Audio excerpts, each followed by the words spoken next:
So this is the legendary graffiti.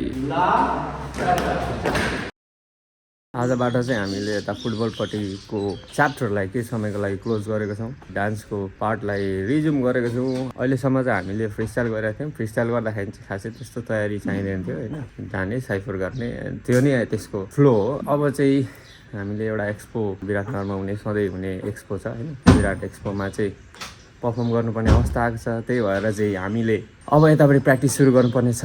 पर्फर्मेन्सको लागि त obviously सबैजना भेला भएर गर्नैपर्छ। त्यही भएर चाहिँ अब बिहान उता फेरि थाकिन्छ भनेर त्यताको भागलाई केही समयको लागि क्लोज गरेर अब यतातिर रिज्युम गर्दैछौँ।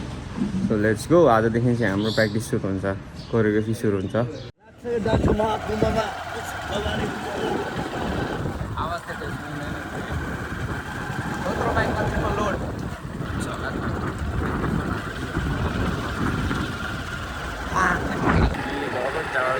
तेरो अनि हातले आउनु दिएन अङ्गल मान्छेसँग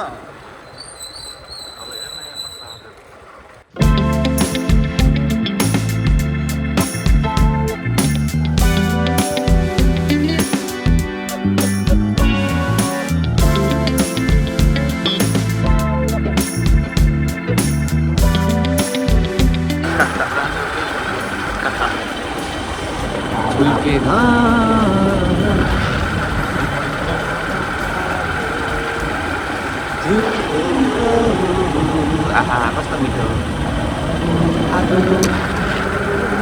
मिलाउने बाइक हाँक्छ म यस्तो गर्छु अरे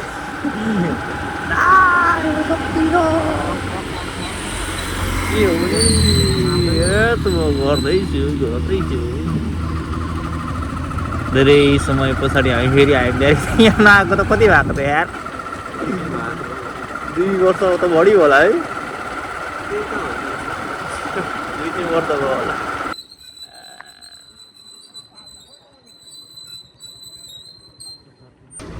हाम्रो यहाँनिर चाहिँ भगत आइसकेको अवस्था छ।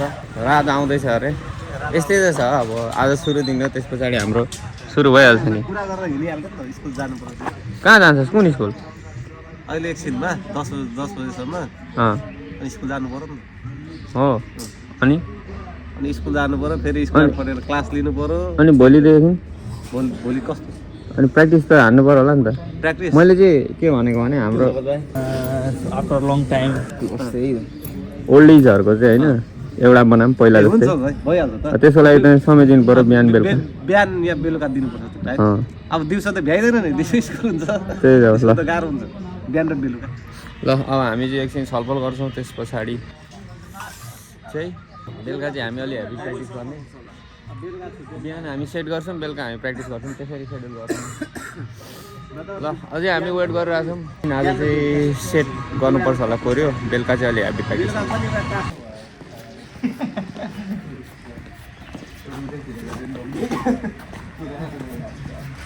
ल हामी चाहिँ अब धेरै पछि आयौँ। यतातिर यत्रो बिल्डिङ खडा भइसक्यो। उहिलेदेखि हेरिरहेको छ त्यस्तै छ। तर यो जमिन मुनिको भाग यसरी यो उठेकोले चाहिँ दामी भयो है। यो मुनिको भाग गइरहेछ नि त पहिला,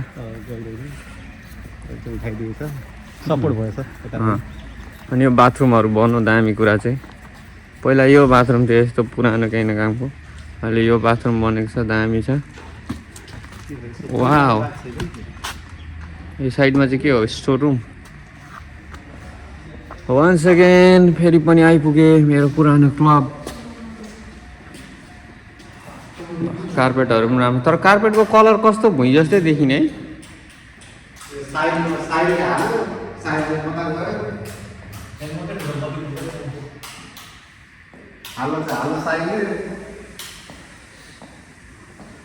गजब छ ल।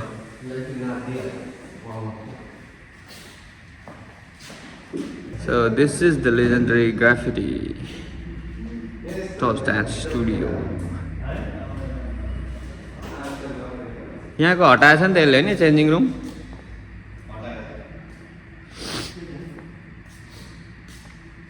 चेन्जिङ रुमहरू ल प्र्याक्टिस गर्नु चाहिँ मजा आउँछ होला। लेट्स सी आउँछ ठुलो।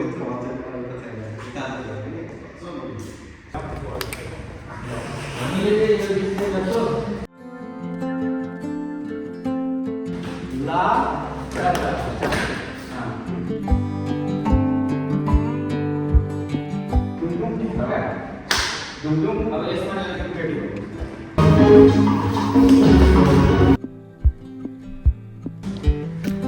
यसलाई चाहिँ के गर्नु पर्यो